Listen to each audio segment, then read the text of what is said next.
Hello दोस्तों, नमस्कार, आदाब एंड वेलकम। मैं Ayush Chandra, psychologist and NOCD specialist. आज की वीडियो में मैं आपका स्वागत करता हूं और आज की वीडियो में मैं आपके साथ 10 ऐसे रूल्स साझा करने जा रहा हूं जो लोगों को अक्सर पता ही नहीं होते अबाउट द सबकॉन्शियस माइंड। आखिरकार लोगों को लगता है कि जो उनके माइंड में आ रहा है वही उनकी रियलिटी है, लेकिन बहुत ही कम लोग एंड स्पेशली साइकोलॉजिस्ट जानते हैं कि 90% ऑफ द थिंग्स जो भी आपको मन में फियर्स आ रहे हैं, डर आ रहे हैं, ख्याल आ रहे हैं, जैसा भी आपका व्यक्तित्व बन चुका है, it is mostly dependent on your subconscious mind. आप जो भी दुनिया में करते हैं, क्या खाते हैं, क्या पीते हैं, क्या चीज़ें आपको पसंद है, ये सारी 90% आपके सबकॉन्शियस माइंड की ही उपज है। आखिर सबकॉन्शियस माइंड है क्या? मैं कई सारी वीडियोस में इसका जिक्र कर चुका हूं। अगर आप चैनल पे नए हैं तो चैनल को सब्सक्राइब जरूर कर लेना ताकि ऐसा साइकोलॉजिकल कंटेंट आपसे मिस ना हो जाए। तो आइए वीडियो में आगे बढ़ते हैं। माइंड के दो मेजर हिस्से होते हैं, एक सबकॉन्शियस माइंड, एक कॉन्शियस माइंड। कॉन्शियस माइंड होता है ऊपर की लेयर पे, यानी कि जो चीजें आप सुन रहे हैं, कर रहे हैं, देख रहे हैं, वो आपके कॉन्शियस माइंड से चल रही है, जो इस मोमेंट में हो रही है। राइट? आप इस वीडियो को देख रहे हैं, अपने कॉन्शियस माइंड से देख रहे हैं, लेकिन आपको इस वीडियो तक लाया कौन? वो लाया आपका सबकॉन्शियस माइंड। कैसे आप मेरी वीडियो के सामने हैं, कैसे आप मेरे सब्सक्राइबर बन गए, कैसे आप और मेरा एक रिश्ता जुड़ गया, ये सब कुछ सबकॉन्शियस माइंड की ही उपज है। कहाँ आपके पास ना मोबाइल होता, ना आप इंटरनेट पर जाते, ना आप कभी सर्च करते, ना आपको आयुष चंद्रा मिलता, ना आपको ये पता लगता कि ओसीडी रिकवर हो सकता है। मुझे भी ऐसे ही लगता था जब मैं ओसीडी के अंदर सफ़र कर रहा था, ओवर थिंकिंग में सफ़र करता था, एंग्जाइटी होती थी, कई बार पैनिक अटैक्स भी हुए। ऐसा लगता था कि शायद इसका कोई हल ही नहीं है, लेकिन वो हल इसलिए नहीं निकलता था क्योंकि मैं जितने भी तरीके यूज़ कर रहा था वो सिर्फ और सिर्फ कॉन्शियस माइंड के ही थे। सब कॉन्शियस माइंड जो कि 90% हिस्सा ऑक्यूपाई करता है हमारे जीवन का, उस पर लोगों का ध्यान ही नहीं होता। ये सिर्फ तब हुआ जब मैंने अपनी हिप्नोथेरेपी में ट्रेनिंग करी। मैं खुद एक क्लिनिकल हिप्नोथेरेपिस्ट हूँ और मैं प्रॉपरली हिप्नोथेरेपी करता हूँ अपने पेशेंट्स के साथ जब उनको हेल्प करनी होती है। तो हिप्नोथेरेपी बहुत अच्छा माध्यम है जहां आप अपने कॉन्शियस माइंड के बैरियर को सरपास कर देते हैं, यानी कि आपका जो कॉन्शियस माइंड आपको रोकता है ना, उस रुकावट को आप हटा देते हैं और सब कॉन्शियस माइंड को एक्टिवेट करके आप कुछ ऐसे निर्देश देते हैं, कुछ ऐसे इंस्ट्रक्शंस देते हैं, कुछ ऐसे रूल्स बनाते हैं कि आपका ऑटो प्रोग्राम जो है दिमाग का, वो एक्टिव हो जाता है। और जब भी नेक्स्ट टाइम आपको कोई ओवर थिंकिंग, एंग्जाइटी का टाइम आएगा, आपका सबकॉन्शियस माइंड काम एंड कंपोज्ड रह सकता है। तो आइए इस वीडियो में आगे बढ़ते हैं। वीडियो एंड तक देखना। अगर वीडियो पसंद आई तो लाइक भी करना और सब्सक्राइब तो आप अभी कर लो, because this channel is definitely going to help you. नहीं करोगे तो आपका ही लॉस होगा। तो आज मैं ऐसी 5 चीजों की बात करने जा रहा हूं जो आपके सबकॉन्शियस माइंड को बदल के रख देगी। तो पहला रूल है subconscious self detachment from OCD. इसमें होता क्या है कि आपको अपने माइंड में ये ओसीडी के थॉट्स आते हैं, नेगेटिव थॉट्स आते हैं, इसको खुद से एक सेपरेट आइडेंटिटी के रूप में देखना होता है। नेवर बिलीव कि ये मैं ही हूं, मेरी ही वॉइस है, मेरे ही थॉट्स हैं।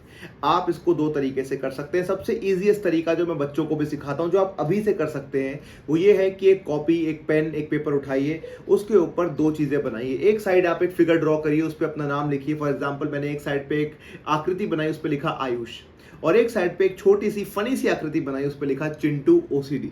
तो आपको विजुअली दिखेगा कि आप अलग हैं और ओसीडी अलग है। जैसे कॉमिक बुक्स में होता है ना कि चिंटू मुझे 24 घंटे ये सारे थॉट्स देता रहता है कि हाथ गंदे हैं, कुछ बुरा हो जाएगा, रीअश्योरेंस कर लो, रीचेकिंग कर लो, तुम्हारे साथ बुरा होगा, तुम्हारी फैमिली के साथ बुरा हो जाएगा, religion, God will punish you, something like that. These are two different voices. आपके ब्रेन को तो पता है that you are a good person and you don't want to have these thoughts, तभी तो आप यहाँ पे हैं। अगर ये आपकी वॉइस होती और आपके ही विचार होते तो आप यहाँ क्यों होते? लेकिन आपने कभी इसे विजुअली सेपरेट नहीं करा, इसीलिए मैं इसको चिंटू बुलाता हूँ, ताकि मैं इसको सेपरेट रख सकूँ अपनी इनर वॉइस को। तो आप अलग हैं, आपकी इनर वॉइस यानी कि चिंटू ओसीडी वॉइस अलग है। इसको आज से ही सेपरेट कर लीजिए। और even not just visually, even in your thoughts, even in narratives, when you do talk about OCD, when you talk about your thoughts, always say, speak in a third person ki OCD tells me this, Chintu tells me that. Don't say it's my thought, I am thinking this, I am thinking that. Don't do that. Second rule is stop giving meaning to the thoughts. जब मैं OCD में था और मुझे over thinking होती थी, मुझे लगता था जो भी थॉट्स मेरे अंदर आ रहे हैं कंटेमिनेशन या गॉड को लेकर, ये सच में कुछ मायने रखते हैं, they are important to me and I have to respond to them. तभी तो हम कंपल्शन करते हैं। हमारे माइंड को कहीं ना कहीं ये सिग्नल बैठ गया है, इतने टाइम से कंडीशन हो गया है, माइंड कंडीशनिंग कहते हैं इसको, कि ये थॉट्स इंपॉर्टेंट है, जब भी आएंगे कान खड़े हो जाते हैं हमारे, अलर्ट हो जाते हैं हम। और दूसरा कि जब भी आएंगे मुझे इसको हटाना है, कुछ रिस्पॉन्ड करना है मुझे। देखो जितनी बार मैं रिस्पॉन्ड करता था इन थॉट्स को, या आप भी जितनी बार रिस्पॉन्ड करते हैं, आप थॉट्स को रिचार्ज कर देते हैं। इसको डिस्चार्ज नहीं होने देते हो, रिचार्ज कर देते हैं आप। तो आपको लगता है कि वो चले गए, लेकिन वो रिचार्ज होकर दोबारा अगले 1 घंटे 2 घंटे बाद फिर से आने के लिए तैयार हो गए, तभी तो ये सिलसिला रुकता नहीं है। तो आपको समझना पड़ेगा that one of the major step is to make these thoughts meaningless. तो आप क्या कर सकते हैं, अपने दिमाग के अंदर एक छोटी सी ट्रिक बताता हूँ सबकॉन्शियस माइंड की, हिप्नोथेरेपी के ऊपर बेस्ड है, कि आप इमेजिन करिए कि जो नेगेटिव थॉट है ना, ये एक पेपर पे लिखा हुआ है, एक A4 साइज की शीट है, उसके ऊपर ये नेगेटिव थॉट लिखा हुआ है, जिब्रिश लिखी हुई है, नेगेटिव थॉट लिखा हुआ है, आप ब्लैक पेन से लिख सकते हैं, इमेजिन कर सकते हैं। और इमेजिन करना है आपको अपने दिमाग के अंदर कि मैंने इस पेपर बॉल को मोड़ दिया, तोड़ दिया, फाड़ दिया, एक पेपर बॉल बनाई मैंने, और उसको मैंने एक बहुत दूर आकाश में फेंक दिया, बहुत दूर, बहुत दूर, बहुत दूर, बहुत दूर, जब तक आपकी आंखों से ओझल ना हो जाए दिमाग के तौर पे, इमेजिनल जो मैंने आपको एक्सरसाइज बताई, ताकि आप, और ये बार बार करते रहना आपको अपने आप को, ताकि आपके ब्रेन को समझ में आ जाए कि ये जिब्रिश है, ये मीनिंगलेस थॉट है। आपको ना इनके साथ हेट करनी है, ना इनके साथ लव करना है, ना इनका वेट करना है, ना इनको हटाना है। आपको ना डिबेट, ना लॉजिक, ना कुछ। आप जितना करेंगे उतना आप इसको रिचार्ज कर रहे हैं। तो जैसे होता है ना कि मेरे सामने अगर शेर भी आ जाए, मुझे अंदर से डर भी लग रहा हो, लेकिन मैं ऐसे रहूंगा, no reaction, nothing, no good no bad, ठीक है। जैसे हम बचपन में गेम खेलते थे कि कब तक तुम अपनी पलकें नहीं झपकाओगे, और हम बैठ जाते थे यूं, है ना, याद है वो गेम आपको? That's exactly what I'm trying to tell you. No reaction is the best reaction for OCD. So make it meaningless. जब तक मीनिंग एसोसिएट करोगे, जब तक इन थॉट्स से अपने मन में ये मतलब निकालोगे कि थॉट्स आना मतलब मैं बुरा हूँ, थॉट्स आना मतलब ये हो जाएगा, थॉट्स आना मतलब भगवान नाराज है, थॉट आना मतलब समथिंग समथिंग समथिंग, तब तक ये कहानी खत्म नहीं होगी। तो make it meaningless is the second rule. Let's jump on to the third rule. Third is visualise yourself becoming OCD free without the cycle. तीसरा रूल क्या है? देखिए, जब हम रोज रोज इतने सालों से ये चीज करते आ रहे हैं, इतने सालों से हम OCD साइकिल में फंसे हुए हैं, तो हमारे माइंड को ना वो ऑटोमेटिक आदत पड़ गई है कि थॉट आएगा, एंग्जाइटी होगी, compulsion, thought anxiety compulsion, thought anxiety compulsion. और एक और चीज होती है टेम्परेरी रिलीफ। आपके माइंड को ना ऑटो पायलट पे हो गया है वो सेट, यानी कि वो रुकता ही नहीं है उस बात को। अगली बार जब भी थॉट आएगा, आपका दिमाग एकदम से कंपल्शन, एंग्जाइटी बनाएगा और फिर कंपल्शन करने को बोलेगा। ये बहुत ही फास्ट होता है, बहुत क्विक प्रोसेस होता है दिमाग के अंदर, कुछ सेकंड्स के अंदर, मिनट भी नहीं, कुछ सेकंड्स के अंदर ही आप उस चेन में वापस फंस जाते हो। इसीलिए आप कहते हो सर कितना भी सोच लूं, कितना भी समझ लूं, मैं रोक नहीं पाता उसे, क्योंकि आपका माइंड बहुत ऑटोमेटिक काम कर रहा है उस मोमेंट पे। Now how to get rid of this? आपको नए न्यूरल पैटर्न्स बनाने पड़ेंगे। देखिए, मैं फिर बता रहा हूँ, माइंड न्यूरल पैटर्न पे काम करता है। न्यूरल पैटर्न मतलब कि दिमाग में हर एक चीज़ का एक सीक्वेंस है, ABC, ओके। नाउ जैसे कि एग्जांपल देता हूँ मैं आपको। मान लीजिए आपका दिमाग खाने के साथ ट्रेंड है कि जब 1 बजेगा तो मेरा लंच होगा, लंच के टाइम पर कोई इंसान अपनी मम्मी के पास जाएगा, बोलेगा कि भाई खाना है, खाना दे दो, मुझे भूख लग रही है। मम्मी खाना देंगी, आप खाना खाएंगे, खाना खाने के बाद कई लोग सो जाते हैं, उनको आदत है सोने की।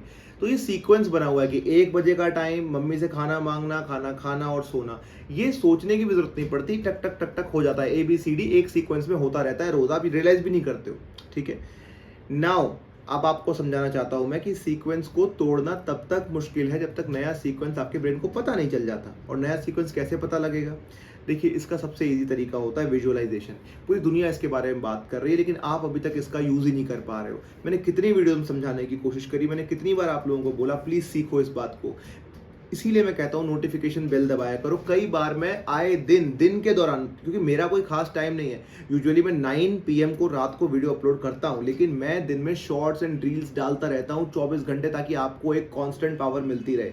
इसीलिए बोलता हूँ नोटिफिकेशन दबा के रखो। जब मेरे को आपको दिखे कि psychology daily Ayush Chandra has posted a short और अ रील, आप उसी टाइम क्लिक करके देख लो। 5 मिनट की बात भी नहीं है, वो 3 मिनट से ऊपर होती नहीं है रील्स एंड शॉर्ट्स, लेकिन आपको उस टाइम बूस्ट मिल जाएगा अपने ब्रेन को वापस से ट्रैक पे लेके आने का। क्योंकि कब ना जाने कब आप OCD में फंस जाओ, कब नेक्स्ट थॉट आने वाला है। दिन भर अगर अपने आपको एक थेरेप्यूटिक टेक्निक और स्ट्रैटेजीज के अंदर रखोगे या याद करते रहोगे, तो आप उससे काफी हद तक बचे रह सकते हो। So don't miss that, okay. Now coming back, circling back to the topic is, ऐसा है कि विजुअलाइजेशन करना पड़ेगा आपको। जो आप अपना सीक्वेंस करते आए हो OCD का, वो क्या होता है? एक ट्रिगर होता है, सुनना ध्यान से, एक ट्रिगर होता है, कोई भी ट्रिगर हो सकता है, बाथरूम हो सकता है ट्रिगर, आपका बाहर जाना हो सकता है, मंदिर हो सकता है, आपका दिमाग में थॉट आपका ट्रिगर हो सकता है। लेकिन जैसे ही वो ट्रिगर होता है, आपके दिमाग में एक थॉट आता है। थॉट क्या? वो कहानी, एक स्टोरी खुल जाती है दिमाग के अंदर कि अब ये थॉट आ गया, अब कुछ बुरा होगा अगर मैंने इस थॉट को नहीं हटाया तो। ये थॉट आ गया। थॉट के बाद थर्ड स्टेप क्या होता है? एंग्जाइटी होती है, घबराहट होती है आपको, आप बेचैन हो जाते हैं। सबकी घबराहट अलग अलग तरीके की होती है। किसी का सर दर्द होता है, कोई बेचैन हो जाता है, कोई करवटें बदलता है, कोई उठता बैठता रहता है, कोई बाहर की तरफ जाता है।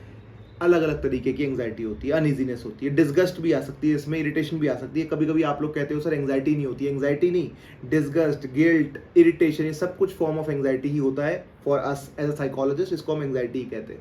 इसके बाद एक स्टेप आता है आपका कंपल्शन। आपका माइंड कहता है भाई कोई कंपल्शन कर लो, रीचेकिंग, रीवॉशिंग, रीअश्योरेंस, गूगल, यूट्यूब, कुछ कर लो, अपने आप को इससे बाहर निकालो। ये चीज़ें आपने दिमाग में सॉरी बोलो या कोई मंत्र बोलो, जैसा प्योर ओसीडी में होता है। ये करके आप वापस अपनी टेम्परेरी सेटिस्फैक्शन या टेम्परेरी सेफ्टी या टेम्परेरी क्या कहें इसको, होम्योस्टेसिस कहते हैं हम साइंस में वैसे इसको, कि अपने आप को वापस से न्यूट्रल पोजीशन में लाने की कोशिश करते हो, टेम्परेरी रिलीफ, है ना। लेकिन ये कुछ देर का ही होता है, फिर वापस थॉट्स आ जाते हैं, रिचार्ज हो जाता है। अब इस सीक्वेंस को तोड़ने के लिए आपको दिमागी तौर पर एक कहानी विजुअलाइज करनी पड़ेगी, इन्हीं सारे स्टेप्स को लेकर, इन्हीं 4 स्टेप्स को लेकर, कि मैं ट्रिगर के सामने गया, ट्रिगर मेरे सामने था, लेकिन मेरी बॉडी काम है, कंपोज्ड है, मैं स्माइल कर रहा हूँ, मुझे कोई फर्क नहीं पड़ रहा, मेरी बॉडी में कोई रिएक्शन नहीं हो रहा, मेरा माइंड बिल्कुल शांत बैठा हुआ है। ये दिमाग में करना है आपको। और फिर मैंने उसके बाद थॉट आया भी तो मैंने थॉट की हंसी उड़ाई और मैं अपने काम में वापस लग गया, अगला काम कर लिया मैंने। जितनी बार आप इस विजुअलाइजेशन को दिमागी तौर पर उस सीक्वेंस को तोड़ोगे, उतना इजी हो जाएगा आपके लिए इससे बाहर निकलना। तो please harness the power of visualisation. जो लोग मेरा हिट ओसीडी प्रोटोकॉल करते हैं, मैं उनको हिप्नोथेरेपी करवा के, साइड में बिठाकर, ग्राउंडिंग करवा के, यानी कि बहुत सारी टेक्निक है माइंड को शांत करने की, और उसके बाद ये करवाता हूँ। तो ये ऐसे काम करता है लाइक अ मैजिक पिल, बहुत ही प्यारा काम करता है। देखो, दुनिया में हिप्नोथेरेपी या हिप्नोसिस ना बहुत बहुत सालों से यूज हो रहा है, कोई नई चीज़ नहीं है ये। हिप्नोसिस बहुत इजी है, हर एक चीज़ आपको कोई ना कोई इंडिकेशन देती है। अगर आप गले में ताबीज़ भी पहनते हैं तो वो आपको भरोसे का, ट्रस्ट का इमोशन देता है, ठीक है। आपने बटवे में फोटो रखते हैं माँ बाप की, तो आपको कामनेस का इमोशन देता है, एक फैमिली का, एक सेफ्टी का फीलिंग देता है। हर एक चीज़ आपको किसी ना किसी चीज़ की याद दिलाती है। कई लोग मुझे देखते हैं, मेरी वीडियो देखते हैं, तो उनको होप आती है कि जब आयुष चंद्रा ओसीडी से रिकवर हो सकता है तो हम भी हो सकते हैं। तो मैं भी आपके लिए एक सिंबल हूँ। ऐसे ही अगर आप हिप्नोथेरेपी को यूज़ करते रहेंगे, विजुअलाइजेशन करते रहेंगे, एंकर्स बनाते रहेंगे, ये चीज़ मुझे पता है थोड़ी टेक्निकल है, आप लोग अगर पुराने चैनल पे है तो आपको पता होगा, लेकिन आप जब थेरेपी में आते हैं तब आप ये सीखते हैं। एंकर्स बनाते रहते हैं ना, तो आपका माइंड काम होना शुरू हो जाता है, ठीक है। कई लोग कहते हैं ना, मैं घबराहट के टाइम पे भगवान का नाम लेता हूँ, हनुमान चालीसा पढ़ता हूँ। तो ये हनुमान चालीसा या भगवान का नाम क्या है? ये एंकर वर्ड है दिमाग के लिए। हिप्नोथेरेपी में अगर बोलूँ तो हम इसको एंकर वर्ड बोलेंगे, यानी कि ये बोलते ही मेरा दिमाग शांत हो जाता है, राइट। लेकिन हमें कंपल्शंस नहीं बनाने इसको, हमें एंकर्स चेंज करते रहना होता है थेरेपी के दौरान। ये नहीं कि मैंने आपको एक चीज़ पकड़ाई, उससे आप काम हो गए, फिर तो वो कंपल्शन बन जाएगा। इसीलिए कई लोग कहते हैं कि सर नए नए कंपल्शन बनते रहते हैं, क्योंकि आप नए नए तरीके निकालते रहते हो। ऐसे नहीं करना, आपको चेंज करते रहना है बहुत फ्रीक्वेंटली आपको, ताकि ब्रेन के लिए एक एंकर पॉइंट ना बने, 50,000 बने और अल्टीमेटली सब कुछ हटा दें, तब भी हम नॉर्मल ही रिएक्ट करें। तो ये होता है विजुअलाइजेशन का power. I hope you are understanding. मैं जितना क्लियर हो सकता है आपको बताता हूँ, ताकि घर बैठे आप ठीक हो जाओ। हज़ारों लोग हैं यार, मुझे ठीक करना है हज़ारों हज़ार लोगों को, ठीक है। अभी तो मैं कुछ हज़ार तक ही पहुँचा हूँ, लाखों लाख लोग बैठे हुए जिनको ठीक करना है, ठीक है। तो वो सब चीज़ें करनी है, वो तभी हो पाएगी जब मेरे को वीडियोस बनाने का मौका मिलेगा और आप तक पहुंचेंगी। पता नहीं, देखो यूट्यूब की भी एक दिक्कत है, and I really want to tell you all, ताकि आपको भी समझ में आए। यूट्यूब में कुछ ना कुछ प्रॉब्लम होती है, एल्गोरिदम है, इंटरनेट है। मैं तो साइकोलॉजिस्ट हूँ, मेरे को फ़र्क नहीं पड़ता, लेकिन मेरा मिशन है कि मुझे लाखों लोगों को अवेयरनेस करनी है ओसीडी की। ओसीडी ठीक हो सकता है, लेकिन यूट्यूब क्या करता है, क्योंकि आपको सीरियसली बता रहा हूँ, मेरा कोई छुपाने, आप लोगों को तो पता ही है, मेरे पास तो आधे तो मेरे पेशेंट्स ही हैं आप लोगों में से। यूट्यूब की देखता है लाइक नहीं कर रहा कोई, कोई कमेंट नहीं कर रहा है, तो इसका रीच कम कर दो।